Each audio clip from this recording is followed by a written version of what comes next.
అందరికీ నమస్కారం అండి.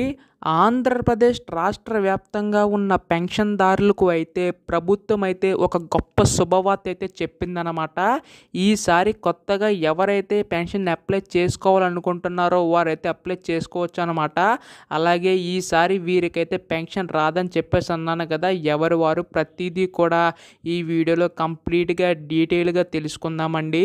ఈసారి అక్టోబర్‌లో ఎవరికి పెన్షన్ వస్తుంది, ఎవరికి రాదు ప్రతీదీ కూడా ఈ వీడియోలో చెప్తాను. ఈ వీడియోని చివరి వరకు చూడండి. అంతకంటే ముందు కొత్తగా ఎవరైనా మన ఛానల్‌ని చూసినట్లయితే వెంటనే ఛానల్‌ని అయితే సబ్స్క్రైబ్ చేసుకోండి. ఈ యొక్క పెన్షన్ సంబంధించి ఏ చిన్న అప్డేట్ వచ్చినా కానీ మీకైతే ముందుగా తెలియజేస్తాను. అందుకోసం వెంటనే ఛానల్‌ని అయితే సబ్స్క్రైబ్ చేసుకోండి. అలాగే పక్కనే ఉన్న బెల్ ఐకాన్ అయితే ఆల్‌లో పెట్టుకోండి.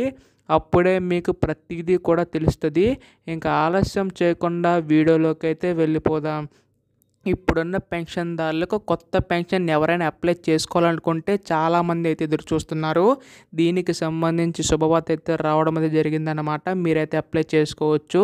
సో దానికి సంబంధించి అప్డేట్ కూడా మీకు ప్రూఫ్తో సహా చూపెడతానండి. ప్రూఫ్ లేకుండా ఏది మాట్లాడను. ఇక్కడ చూడండి, అక్టోబర్ నుంచి కొత్త పెన్షన్లు దరఖాస్తులు అని చెప్పేసి ఉంది. రాష్ట్రంలో కొత్త పెన్షన్లు మంజూరుకు ప్రభుత్వం ఏర్పాటు చేస్తున్నట్టు తెలుస్తుంది. ఇందుకు అక్టోబర్లో అర్హులైన వారి నుంచి దరఖాస్తులు స్వీకరించాలని నిర్ణయించిన సమాచారం. గత ప్రభుత్వంలో పెన్షన్లు రద్దయిన వారి నుంచి భారీగా ఫిర్యాదులు వచ్చాయి. వాటిని పరిశీలించి వాస్తవాలు గుర్తించింది. దరఖాస్తులు స్వీకరించిన 60 రోజుల్లోగా కొత్త పెన్షన్లు మంజూరు చేసేందుకు ఏర్పాట్లు చేస్తుందన్నమాట. సో ఇది ఒక గొప్ప శుభవార్తనే చెప్పాలి. అక్టోబర్లోనే ఎవరైతే కొత్తగా పెన్షన్కి అప్లై చేసుకుందాం అనుకుంటున్నారో వారైతే అప్లై చేసుకోవచ్చు అనమాట.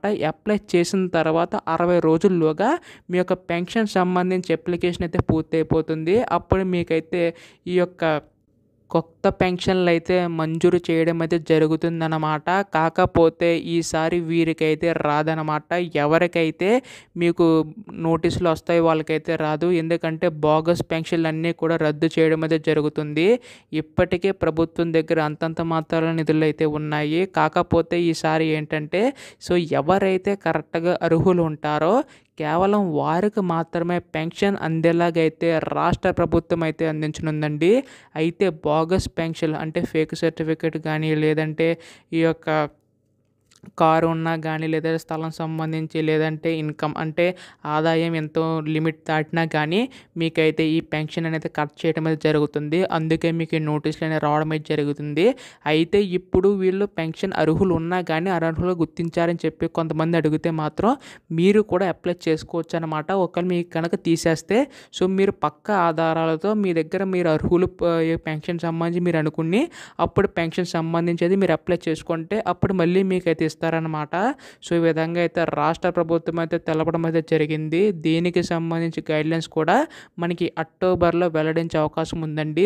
ఒకసారి విడుదల చేసిన తర్వాత ఏ విధంగా అప్లై చేసుకోవాలి ప్రతిదీ కూడా చెప్తానండి. ఒకవేళ మీకు కనుక రాకపోతే ఏ విధంగా చేయాలి ప్రతిదీ కూడా స్టెప్ బై స్టెప్ మన ఛానల్ మీకు అందించనుంది. అందుకోసం మీరు వెంటనే ఛానల్ని అయితే సబ్స్క్రైబ్ చేసుకోండి. ధన్యవాదములు. జై హింద్.